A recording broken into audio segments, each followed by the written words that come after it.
हे देशातील तरुणांचा विजय. ज्या सरन्यायाधीशांनी कुठंतरी तरुणाईंना कॉक्रोच झुरळ मानण्यानं हिनवलं, त्याच तरुणाईनं देशात करून दाखवलं.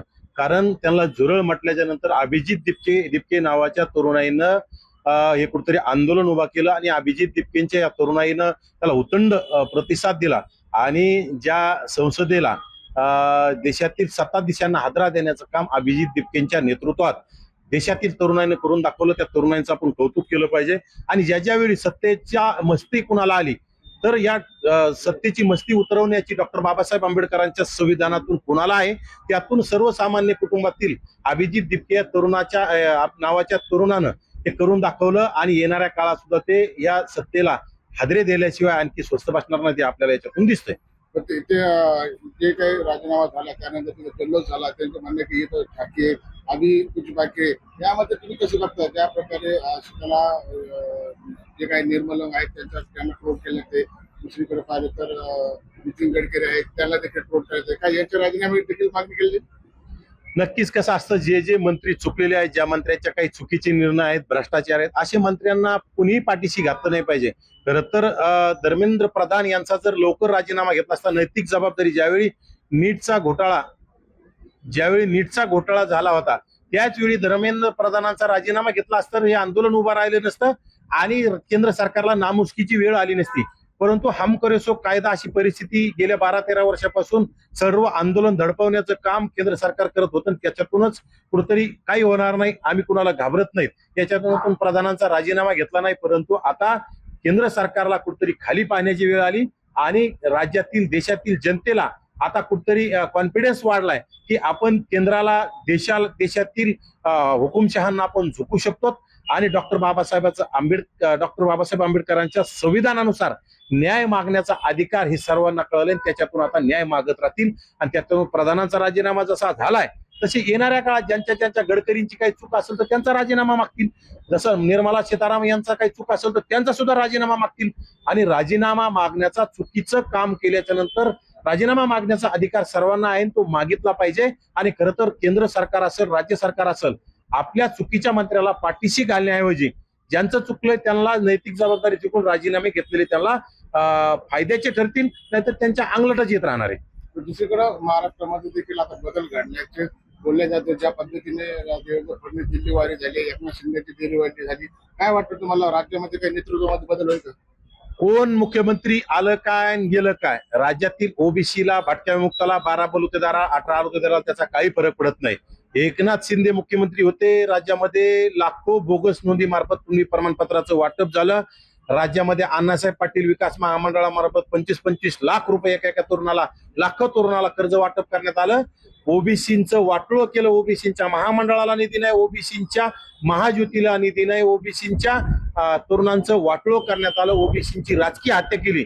त्याचप्रमाणे देवेंद्र फडणवीस सुद्धा मुख्यमंत्री झाल्याच्या नंतर आम्हाला वाटलं होतं कुठेतरी ओबीसींना न्याय मिळेल, परंतु ओबीसींना त्यांनी सुद्धा न्याय दिला नाही, ते सुद्धा देऊ शकले नाही. कुठेतरी ओबीसी आमचा डीएनए म्हणून ओबीसी मध्ये घुसखोरी सुरू, ओबीसींची राजकीय हत्या सुरूच आहे. ओबीसींच्या महामंडळांना निधी नाही, ओबीसीच्या महाज्योतीला तुटपुंजा निधी आहे, ओबीसींचे महाज्योतींचे चुकीचे निर्णय घेणं सुरूच आहे. त्यामुळं ओबीसींच्या बाजूनं कोणी नाही. त्यामुळं देवेंद्रजी केंद्रात गेले काय, एकनाथ शिंदे पंतप्रधान झाले काय, ओबीसींना काही फायदा नाही, काही परवडणार नाही. त्यामुळं आम्हाला त्यांच्याशी काही कुठलंही सोयर सुतक नाही. आम्हाला ओबीसींना न्याय देणारा माणूस पाहिजे, ओबीसींचं वाटोळं थांबवणारा माणूस पाहिजे. आणि जो वाटोळं थांबेल त्याच्या पाठीशी ओबीसी राहील. परंतु यांनी जोपर्यंत ओबीसींचं वाटोळं करत राहील ओबीसी यांचं वाटोळं करण्यासाठी सातत्यानं प्रयत्नशील राहील. राज्यात ओबीसीनं जनजागृती करून आम्ही जागा करण्याचं काम करत राहू.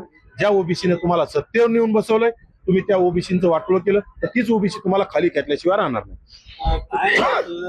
जेव्हा तरुणांना कॉपरेट म्हणलं आणि आज दिल्लीचं तत्व सुद्धा आलेला, की तरुणी काय करू शकतात? ज्या वेळी उद्रेक होतो, चुकीचे निर्णय घेतले जातात आणि परिवर्तन जर घडायचं असेल तर तरुणाईच परिवर्तन घडत असते. परिवर्तनाची नांदी म्हणलं तर तरुणाई आहे.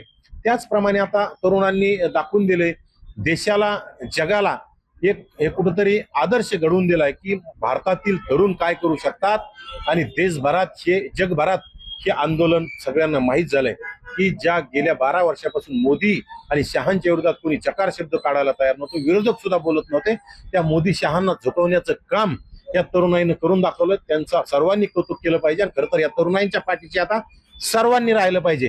हे बिंडो, वयोवृद्ध, हे सगळ्या लोकांना आता हाकलून दिलं पाहिजे आणि तरुणाईंच्या खांद्यावर आता येणाऱ्या काळात सत्ता देण्याचं काम केंद्राने, राज्यांनी केलं पाहिजे.